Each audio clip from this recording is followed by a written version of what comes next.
भारत में ऐसे कई राजा महाराजा हुए जिन्होंने मुगलों से टक्कर ली है, जिनमें राणा सांगा जैसे वीर, महाराणा प्रताप और छत्रपति शिवाजी महाराज जैसे पराक्रमी राजा शामिल हैं, जिनकी गाथाएं देश भर में प्रचलित है। लेकिन आज हम आपको कुछ ऐसे योद्धाओं के बारे में बताने जा रहे हैं जिन्होंने मुगलों के होश ठिकाने ला दिए थे, जिन्होंने 17 बार मुगलों को हार का मुंह दिखाया। हम बात कर रहे हैं असम के अहोम योद्धाओं के बारे में।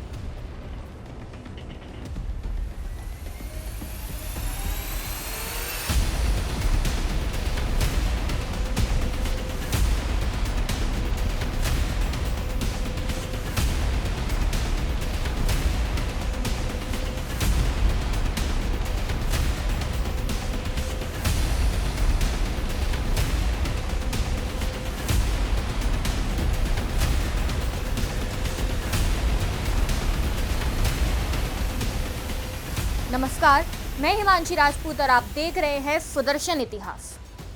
असम को प्राचीन काल में कामरूप या प्रज्ञा ज्योतिषापुरा के रूप में जाना जाता था। बता दें कि इसकी राजधानी वर्तमान गुवाहाटी हुआ करती थी।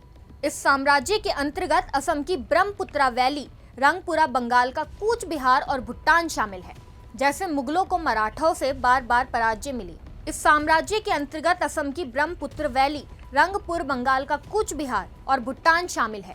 जैसे मुगलों को मराठों से बार बार पराजय मिली, ठीक उसी तरह अहोम ने भी मुगलों को 17 बार धूल चटाई है। दोनों पक्षों के बीच कई युद्ध हुए हैं। अधिकतर बार या तो मुगलों को खदेड़ दिया गया या फिर वो जीत कर भी वहां अपना प्रभाव कायम नहीं कर पाए। असम में आज भी 17वीं सदी के अहोम योद्धा लचित बरफुखान को याद किया जाता है। उनके नेतृत्व में ही अहोम ने पूर्वी क्षेत्र में मुगलों के विस्तारवादी अभियान को थामा था। अब बात करते हैं अगस्त 1667 जब योद्धा लचित बरफपुर ने ब्रह्मपुत्र नदी के किनारे मुगलों की सैनिक चौकी पर जोरदार हमला किया। लचित गुवाहाटी तक बढ़े और उन्होंने मुगल कमांडर सैयद फिरोज खान के साथ साथ कई मुगल फौजियों को बंदी बना लिया था। लेकिन मुगल भी कहाँ शांत बैठने वाले थे। हार के बाद वो अपने आप को काफी अपमानित महसूस कर रहे थे। इसलिए मुगलों ने बड़ी तादाद में अपनी सेना अहोम के साथ युद्ध के लिए भेजी। सैकड़ों नौकाओं में मुगल सैनिकों ने नदी पार की और अहोम के साथ एक बड़े युद्ध के लिए आगे बढ़े। मुगलों ने इस बार काफी मजबूत सेना भेजी थी, लेकिन इस बार जो हुआ, जो शायद किसी ने सोचा भी ना होगा। बता दें कि मुगलों की इतनी बड़ी सेना के सामने महान योद्धा लचित के नेतृत्व में अहोम सैनिक सिर्फ 7 नौकाओं में आए। उन्होंने मुगलों की बड़ी सेना और कई नावों पर ऐसा आक्रमण किया कि वो तितर बितर हो गए और एक बार फिर मुगलों को भारी हार का सामना करना पड़ा। 50,000 से अधिक लोगों की मुगल सेना को हराने के लिए लचित ने जल युद्ध की रणनीति बनाई थी। ब्रह्मपुत्र नदी और आसपास की पहाड़ियों को अपना गढ़ बनाकर लचित ने मुगलों को हराया। वो जानते थे कि मुगल सेना चाहे जमीन पर कितनी भी बड़ी और मजबूत क्यों ना हो, लेकिन पानी में उन्हें हराना असंभव है। विजय के बाद लचित तो नहीं रहे, लेकिन इस हार के बाद मुगलों ने पूर्वी क्षेत्र की ओर देखना ही छोड़ दिया। वहीं इस युद्ध को नेवल वॉर और जलीय युद्ध कहा जाने लगा।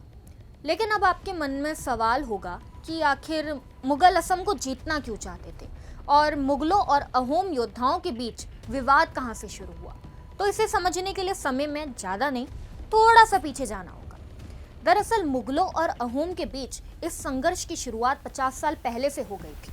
अहोम साम्राज्य ब्रह्मपुत्र नदी के किनारे बसा था, जिसके चलते उपजाऊ भूमि, सुगंधित पेड़ पौधे और जानवरों, खासकर हाथियों के कारण ये क्षेत्र समृद्ध माना जाता था और मुगलों की इस क्षेत्र पर बुरी नजर थी। ये इलाका आज भी सबसे उपजाऊ इलाका माना जाता है। लोग गैर तरीके से इसकी मिट्टी चुराने आते हैं। यानी इस इलाके को नियंत्रण में लेने का मतलब था पूरे देश के व्यापार पर अपना नियंत्रण स्थापित करना, जिसके चलते मुगलों ने इसे जीतने के लिए बार बार इस क्षेत्र पर हमले किए। लेकिन बार बार मुगलों को हार का मुंह देखना पड़ता था। लेकिन एक बार 1662 में मुगलों को बड़ी सफलता मिली। अहोम के आंतरिक कलह का फायदा उठाते हुए मुगलों ने सिमुलगढ़, समधारा और गढ़वाल पर कब्जा कर लिया। मुगलों को 80 हाथी, 3 लाख सोने चांदी के सिक्के, 665 बंदूकें और 1000 जहाज मिले। उन्होंने इनके अलावा और भी कई बहुमूल्य चीजों को लूटा, लेकिन ऐतिहासिक सरायघाट के युद्ध में लचित गोरखपुर के हाथों उन्हें भारी हार झेलनी पड़ी, जिसके बाद लचित मुगलों के खिलाफ अभियान के नए नायक बनकर उभरे। तो ये थे भारत के नॉर्थ ईस्ट के वो योद्धा जिन्होंने मुगलों के होश ठिकाने ला दिए थे। इनको भी हमें जानना चाहिए। इतिहास के हर उस पुस्तक में इन्हें पढ़ाया जाना चाहिए। उतना ही सम्मान देना चाहिए जितना हम प्राचीन काल में महान राजा महाराजाओं और स्वतंत्रता सेनानियों को दिए। अब मैं आपसे विदा लेती हूँ टीम और वीडियो में।